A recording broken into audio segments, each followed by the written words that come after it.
Wine and hydrocodone, that's a combination. I don't plan on offering any heavy machinery. You think you should take it easy on the Merlot, though, don't you think? What I think is that I'm a mother who swore she'd never be a burden on her daughter, and now here I am at your doorstep. You're welcome here, Mom. You're all very sweet, especially Frankie, to give up his room for me. Frankie's in heaven that you're here. He's such a brilliant boy, Cher. I hope you find some accelerated classes for him. He's really bright. I think he's fine where he is, Mom. All I know is that if kids aren't appropriately challenged, they get bored. That's what happened to you. Frankie's not bored, Mom. Good. I hope not. Do you have time tomorrow to run me home, or should I just call a cab? You're not going anywhere. Don't be ridiculous. I'm going back to my house. No, you're not. Cher, I'm not incapacitated. I need to go home. I have plants that need to be put into the ground, and I have bills to pay. Mom, Tim loaded all of your new plants in my car last night. You rode in my car this morning. You saw them. Oh, well, I guess it didn't register. And we'll bring you your mail. You need to rest and stay off your foot. Plus, it's not safe. What's not safe? Mom, your house is a fire trap and a health hazard. There's nowhere to walk or sit.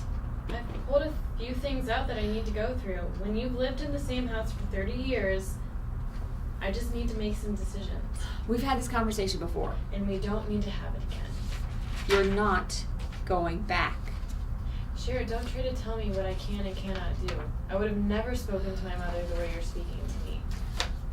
Mom, I want you to consider that it's time for you to let go of the house.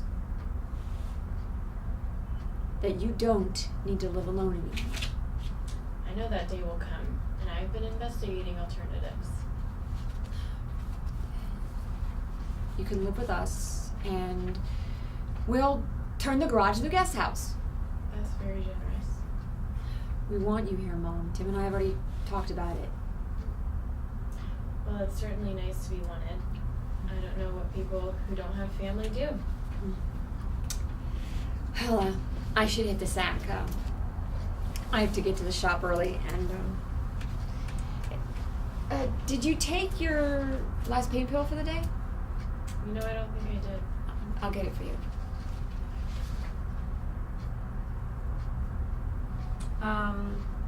There's nothing in here. Are you sure you didn't take them?